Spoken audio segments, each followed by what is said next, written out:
Yes, guys, welcome back to the George Benson football channel. Yeah. Oh, no. Let me finish it. Yes, guys, welcome back to the George Benson football channel with me, your host, Yann. What the people want, give them what they want.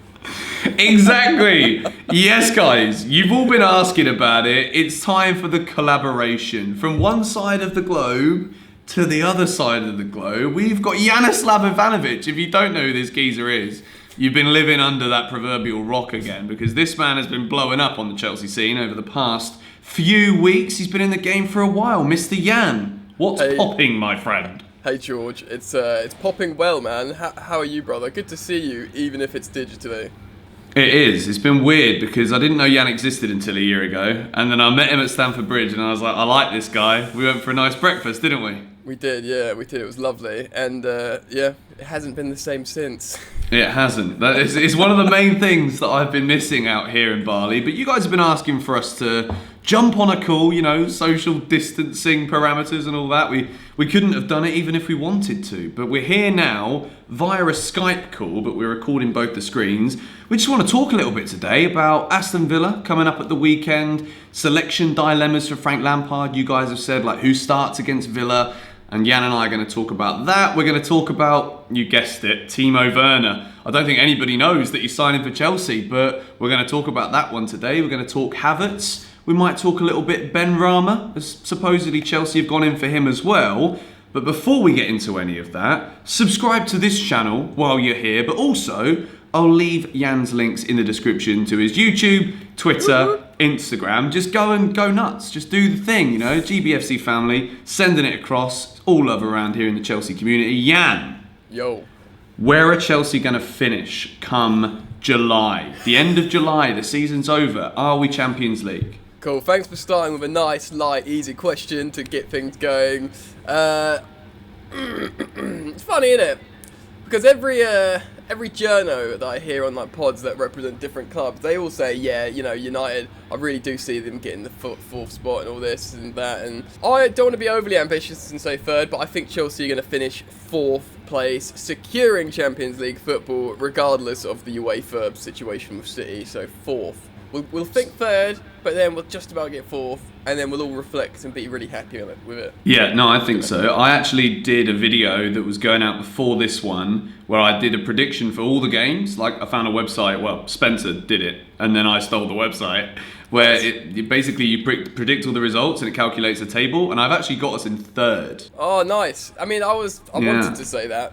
Blue tinted glasses, maybe. I don't know. No, I'll tell you what, there is theory, there's method behind your madness, George, because with the new 5 substitutions, Chelsea, compared to Leicester, are far better equipped to take advantage of the 5 subs than Leicester, because they have a very small core, and there's going to be a congested load of games in a small period of time, which might hurt that small Leicester squad, but Chelsea can use their healthy bench. So, yeah, you know. No, I agree. But what about an issue, potentially, if we can't negotiate the contracts of Pedro and Willian?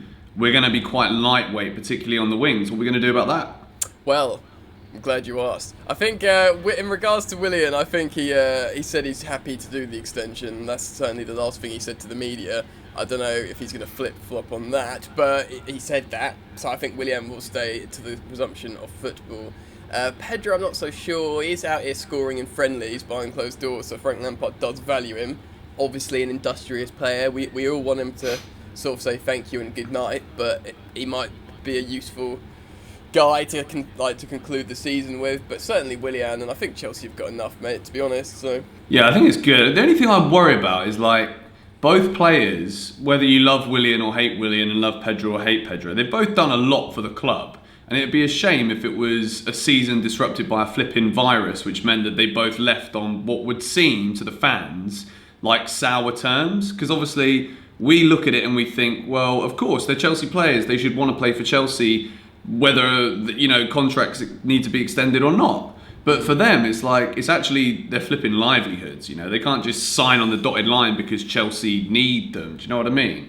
It's a tough one. It is a tough one, and it puts them in a particularly vulnerable situation in the sense of they're both in the autumn years of their career, of course, and if they commit to even this short-term contract with like a lot of football in a very small amount of time at their age. If they get injured, that prevents them from potentially getting their final, winter year's payday, whether it's somewhere in Europe still, sign a 2 or 3 year deal on a big amount of money. Certainly Willian backs himself to get a 3-year big deal at a big club.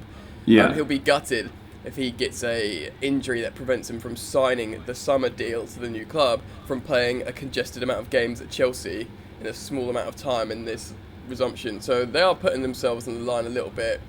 But I think, they do have an affinity to the club, regardless to your, what people say about Willian or Pedro. They're very happy with how the club's treated them in their time here. So I think they'll probably do us the favour. Speaking about being treated, Chelsea are treating the fans to a bit of a selection dilemma right now. We love to talk about it, but I can't imagine being frank at this point in terms Seamless. Yeah. Seamless, George. It's tough, mate. I think who starts in the midfield? I'm thinking for this game against Aston Villa. I'm going to do a match preview as well, and I'm sure Yann will probably do something for this game as well on his channel. Off the top of your head, who's playing in that midfield? Yeah, this is another cruel question you've fired at me, man. This is something I've been talking about. I'll be keen to get your opinion on this as well, to see if you're going to play devil's advocate. But to be honest, man, I'm still firmly on my fence, because if you look at before, when football was paused, the midfield looked incredible, and it was Billy Gilmour, Mason Mount, and Ross Barkley. Now, I'm not saying Ross Barkley should necessarily be in the midfield in the resumption of football, but 2 high-profile starts, 2 Man of the Match awards, Billy Gilmour, who seemed to change the dynamic. I'm not sure, you might be able to confirm this, G, but I think Jorginho might still have a match suspension, I'm not sure. He does. Okay, so there you go, that answers the question. For me, that's just another reason why you simply have to, be looking at this kid who seemed to bring balance to the force. He was so good, it's such a shame, because, I feel as though we'd have been at a point now, obviously it's all hypothetical, but I think we'd have been sitting here now knowing that Billy Gilmour would be starting in Chelsea's midfield next season, regardless of who we signed, because I didn't think if football would have carried on the way that it was, I don't think he'd have lost his place, because we weren't just talking sometimes you get a dusting of an FA Cup glory performance, from a young player, and it's all nice, it fits the narrative of the cup and all of this stuff, but it wasn't just that. That Everton game, he was arguably even better than he was against Liverpool, and I thought he was sensational in that game. Yeah. Absolutely. So I think Billy's got to play, and the things I'm looking at on social media, of course, we're still flipping waiting for the highlights from Chelsea Football Club. Thanks for that. That was a video that could have blown up for both of us, but they didn't flip and give it to us.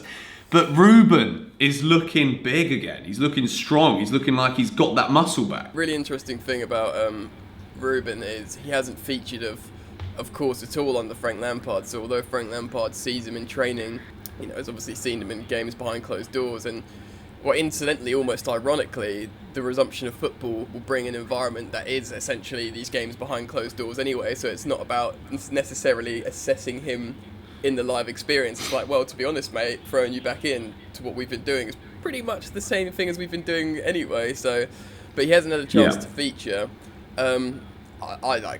I'm forever waxing lyrical about Ruben Loftus-Cheek, man, about how him and Eden Hazard were our 2 most important outfield offensive players last season under Maurizio Sarri. I don't know what the GBFC viewership's like, but I'm quite into my stats and stuff, all the nerdy stuff, and his metrics. Throw it to us. Yeah. Well, I won't go into the numbers, but basically his metrics are very impressive. Not just goals and assists in terms of how many minutes he's on the pitch, but how he progresses the ball, how he carries the ball, how he's creatively progressing the ball up the pitch, whether it's just literally battering people off his frame, physical frame, or you can do the roulettes and stuff, and he's very much a Premier League technical, talented footballer, very, very important. And if he can bring that, if he can bring his A game, he's massive. Not only all Chelsea fans know how good he is, but it will be the point where his FIFA cards start going up and up and up and all that sort of stuff. All the kids around Europe will be like, wow, Ruben Loftus-Cheek at Chelsea, he is an absolute monster. Yeah. But his re-emergence and his talent brings new selection dilemmas, which I'm sure you want to talk about. Yeah, for sure. And I did see, I mean, you can correct me if I quote you wrong on this because we're on a flipping call together at the same time.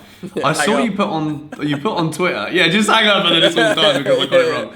Yeah. You said Emerson x Ruben x Hazard. What a great little left-hand side that was. That was you, yeah? That was me, man. Yeah, definitely. I thought so. Yeah. How do you feel about a left-hand side for Chelsea between now and the end of the season? Let's say we're doing like a midfield three. We know that Ruben likes to play in that left central midfield position. What about a little Emerson, Ruben, Pulisic little number going on? Do you reckon that could have the same kind of effect as a Emerson, Ruben, Hazard? In short, no. Killed us! We've just lost about 30% of the viewers. Yeah. But I'll tell you what. Let me bring it home, man. Basically, there was like a sort of beautiful chemistry between Hazard and Emerson and Hazard and Ruben. Hazard's so good in terms of flow state chemistry, playing with expressive players, that he can have great chemistry. He didn't have that with Alonso. Every time something happened with Alonso, he'd drop his shoulders, he'd get frustrated. And I remember when Emerson won himself into the team, one of the first things he did when he, did a combination up in the final third and it resulted in a goal, Hazard jumped on Emerson and gave him a cuddle like, yes lad, you know what's going on here. But because that was formed, I still think Hazard was a big part of that, even though everyone was playing well out of all those three. With this current situation, Emerson was very, very good at the end of last season. At the beginning of this season, he was good too. But I, like many Chelsea fans and people around football media, I suppose, have seen this peculiar fall-off with Emerson that might feel a little bit unfair in many ways, but for some instinctive reason inside, like in this Chelsea fan, I just don't see it coming back. And I think Lampard probably feels like that as well, it sounds unfair. And, especially if you look how long it took for him to just suddenly fall off. But I just don't feel like it's there. And for, even if he finds something with Ruben and Pulisic, it's still, I just don't think you'd be able to recapture that magic. And if he's not doing the defensive stuff Lampard wants, you might as well chuck either Alonso in just to stay forward, leave us frail, but maybe score some goals, or Aspi in to stay more defensive, I think, personally. Which is sad, but that's where I'm at with it, really. Yeah, no, I feel the same way. I think, personally, I wanted to get your opinion on Aspi, Reece James. We've seen Reece James looking big in training. It looks like he's ready for the season to come back. Aspi in at left-back, in terms of Frank not seeing a future for either an Emerson. We've got like Alonso links to Newcastle now, so that's a deal that Chelsea might want to try and endorse if they're looking for another left back. Would you like to see Aspi in the left back role between now and the end of the season with Reece James on the right? It sounds so sensible, doesn't it? Like, because, we're defensively frail on that left flank. You want someone who knows how to one-on-one defend. You think Aspi, he's done it before. But I'm going to echo something that I often say. And Frank Lampard, he's a smart dude. He knows what he wants, how to play football, and it's massively in the fullbacks. It's basically utilising the flanks massively in terms of like offensive play. And he's referenced this before with Liverpool. I talk about Liverpool a lot recently, because I heard something on the Tifo podcast them talk about how it's all the fullbacks and wingers, and the midfield are just a functional pressing unit. And you could even say the same with Firmino, the inverted commas defensive striker. They're all like utility across the middle of the pitch. Frank Lampard sees that, and he recognises the importance of systemically using the flanks and how important that is. You've got Reece James at Chelsea to do that, a dynamic player that can get up and down, combine, do all the important stuff, man. But at left back, even if Aspi's a little bit more defensively assured, he's not offering you that weapon of systemic, dynamic play for fullbacks. So so with that, I don't think we can get that from anyone. In terms of original player profile, you'd say Emerson out of all of them, but we've just spoken about that. So I think he's either going to go for goals with Alonso, or if it's a harder opponent, I think he'll throw Aspi over there. Yeah, I think Alonso's going to score a few more between now and the end of the season. I think he will go with Alonso. I don't necessarily think it's the best idea. But again, Alonso was doing really well before football went away. As much as we love to pinpoint his shortfalls, because there is quite a few, and there's alarmingly bad things that he does. But like, again, you can't underestimate that goal that he has in him. And I think, again, he's another player who probably does get affected by the crowds. Like, because Alonso's hated by away fans in the Premier League. Like, anyone who's not Chelsea hates Alonso. Yeah. And he gets so much stick. So he, again, like, I know it's a small thing, but it's probably bigger for a lot of players psychologically than we probably give credit for. Yeah. Like, I think Alonso behind closed doors, we've seen, like, the training videos. We've seen what he can do.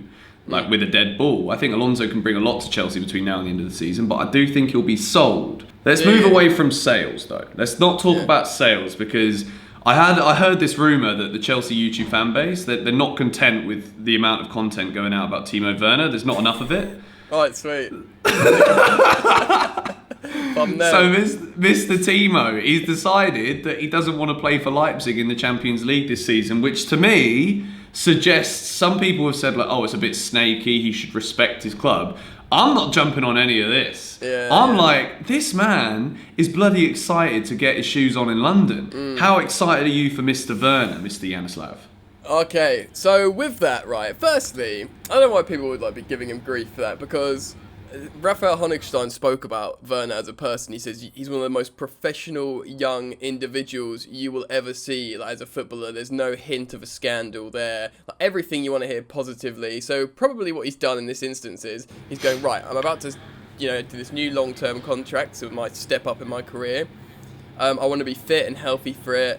I want to settle in London before the resumption of the season. He's probably being more like professional about his career rather than disregarding Leipzig. Do you know what I mean? And also, like, this is going to sound a little bit out of order, but Leipzig are the most hated club in probably the whole of Europe. Certainly in Germany, like their structure of how they run.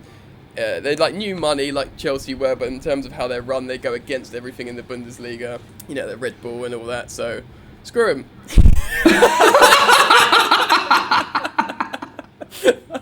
I mean, that was the most like straightforward to the point approach to the whole situation that we could possibly want, to be honest. I'm in the same boat. Like, I don't really care about this whole like, oh, we should do the right thing for the club and we should all respect it because football's not quite the way it would have been because of Corral. Like, just forget it. Just end it there. End it there. Speaking of disrespect, I find it very disrespectful that Bayer Leverkusen haven't accepted our bid for Kai Havertz yet as well, because that would have made it 2 transfer calls in a row. Yeah, sensational story. I've got a friend who's a Bayern Munich fan.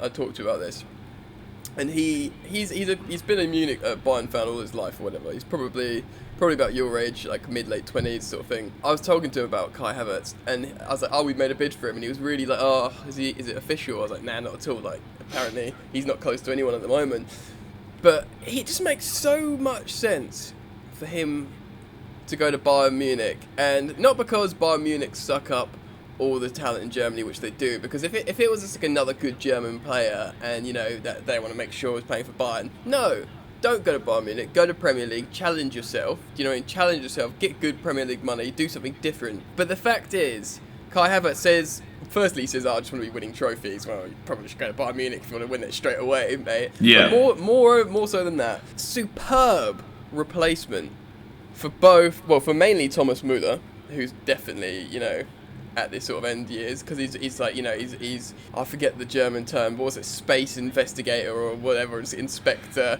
I can't remember the German term. Is it Raumdeuter or something like that? Something like that. Guys in the comments I just butchered that one. I think it's that. Guys in the comments will probably be correcting both of us in that. Yeah, so he can definitely fall into space in the number 10, score goals, squeeze, combine, and he's also an excellent 9. Everyone's like, oh, he's a false 9 playing people into play, kind of like Thomas Müller, but he's big enough. He's like 6'2". He can win aerial balls. He can score headers. He can replace Lewandowski. He can literally. He's 10 years younger than both of them. More 11 years younger than both of them or something. Or maybe not Müller. I think Müller's always younger than I thought he is, but I think he's about 30.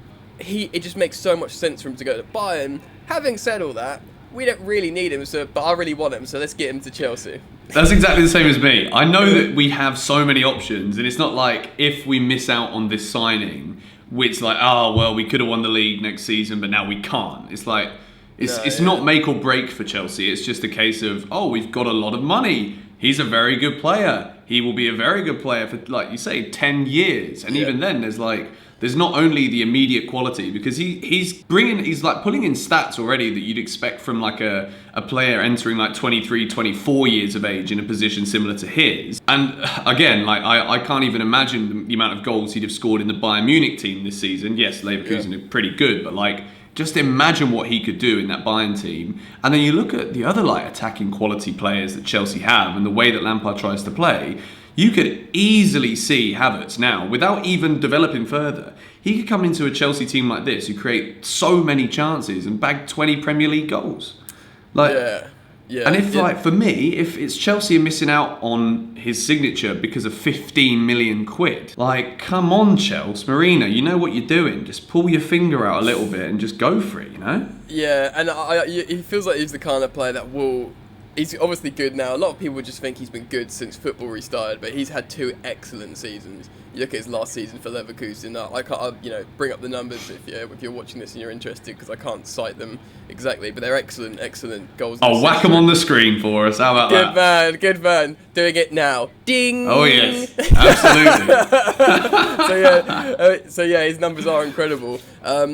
But it's his positional versatility as well, something that I always bang on about. He can play as a sort of proper striker, as a 9. He can play as a false 9, second striker, number 10, number 8. He can play on the flank as a sort of inside forward. And he's 20 years old, 21 years old, just turned 21, I think, maybe, like a matter of days ago. Yeah. Genuinely, like, a superstar utility man in many ways. So, it's like when City bought Bernardo Silva. Did they really need him? Probably not. Is he a wicked player who can play in the midfield or the flanks or the number 10? Yes, he is. If you want to be that good, you've got to bring in the boys, mate. So, yeah. That's the thing. I think when you look at City's success, a lot of it was because when there was injuries to players that would be in the first team, you look at the immediate replacement in that position, the way that Guardiola wants to play, and a bit like the France team for the World Cup, they could have fielded 2 different 11s that you would back to win most games anyway. So I think similarly for Chelsea, it wouldn't be like everyone's getting carried away at the moment about, we got too many numbers in attack, whatever. There is definitely ways, particularly the way football is now, where it is so dynamic and fluid in terms of how tactics change. Managers can't just field out the same formation with the same instructions game by game. It's a lot opposition dependent. Yeah. And if Chelsea were to have Havertz, again, you've got you tick so many boxes as to what formations we could play. If you imagine like a Hudson-Odoi's there, a Ziyech is there, Pulisic, Werner, Mount, Ruben, like these are some of the most versatile players that you could possibly have in your Arsenal, which funnily enough, Arsenal don't have any of them, and they're not going to be anywhere near good enough. But that's just a sly dig, just for the bants. But I think Chelsea should be going all out to get Havertz, and I don't think 75 million is that far away from crazy. I think it's brilliant. I think it's a good price. Yeah. If you think about it as well, like goals cost money. They're a premium, man. And this kid's got it all. Like you look at there's the free bet. Everyone's looking at Germany at the moment for youngsters coming through and truly, or young-ish players coming through and truly playing at the top level. It's Germany, and there's 3 players, man. There's Jadon Sancho, who we know a lot about. There's Timo Werner, who is a Chelsea player. Just breathe that one in a little bit. And then there's Kai Havertz. They're like the 3 shining lights of the Bundesliga, of these super, attacking players. And incidentally, Jadon Sancho, who we might not get, is the least versatile of them all. He's an out-and-out winger. He's an out-and-out winger. Chelsea don't need an out-and-out winger. I love Jadon Sancho. We don't need him. But what we do need, Frank's like, right, I want to be able to have, just like you said, George, a fluid tactical approach where things change. Great. Bring in Timo Werner, who can play all across the middle and the left. Great. Bring in someone like Kai Havertz, who can go pretty much anywhere he wants and play like a responsible professional footballer. I can see what he's going with this. He wants these tools that can move around and prevent him from having a rigid approach, essentially. They're both Yanislav and myself. We want to see Kai Havertz in a blue shirt next season. I did joke saying that we haven't talked about these 2 players enough on YouTube, but it was a lie. We've all spoken about it countless times until there's an update in terms of like bids being put in, bids being rejected. You can consider the case closed until he's holding up the shirt, at least on this channel, because we got football to talk about over the next coming days. We've got Aston Villa on Sunday. I know that we're going to do previews and predictions, Yann, but I'm going to throw it out there now. How many goals are we scoring against Villa, and how many points are we going to take away from Villa Park? What are we saying to wrap this one up? I love the way you use questions that you start the new segment on. They're like really concise, difficult questions. All right, well, we're gonna take 7 points from Villa Park. Damn! Yeah, we're really gonna go to town, and then we're gonna get loads of points there. No, we're gonna take the W, so we'll have to settle for 3. They are struggling, man. I know they got John McGinn back to play in the centre of the park with Super Jackie Grealish, and together they're very threatening, but we know it's a bit annoying because without him they were really quite poor actually. They were like not doing much, so that's going to be a threat. Chelsea, they won't have enough, I don't think, to score the goals against Chelsea. I think we will probably concede one because they're in a scrap for their lives, but I hope we put them to the sword. I think I'm going to say it 4-1. Ooh, nice. All right. 4-1, man. Let's do it. Let's go. I thought there was a 3 on the tip of your tongue there, which I think there off the top of my head is, I'm going to say 3-1 Chelsea, but I'm going to go into why I think we'll only score 3 in another video. But Yann, mate, it's been a pleasure having you on the channel. It's the best we can do in the current situation around the world. So I know you guys have been asking for this. So now you got it. Just, you know, stick your thumbs on the up button and hit it so that we're all happy around here. Go and check out Yann's channels. Links in the description. Yannislav, is there anything you want to add before we abruptly end this video? Just like to thank my family for getting me here on the GBFC.